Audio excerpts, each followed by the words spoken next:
Ayan po ang bahaghari. Ayon sa banal na kasulatan, ang bahaghari po ay nilagay ng Diyos bilang tanda na tapat ang kanyang mga pangako. Kaya sa tuwing makikita po natin ang bahaghari,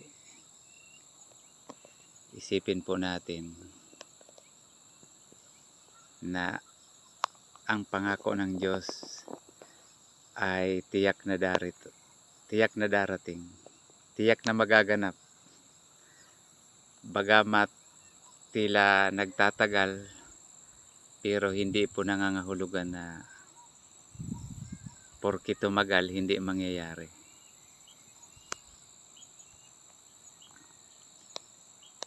Sinusubok lang po tayo ni Lord kung gaano tayo katiwala o ang ating pananampalataya ay kung hanggang saan.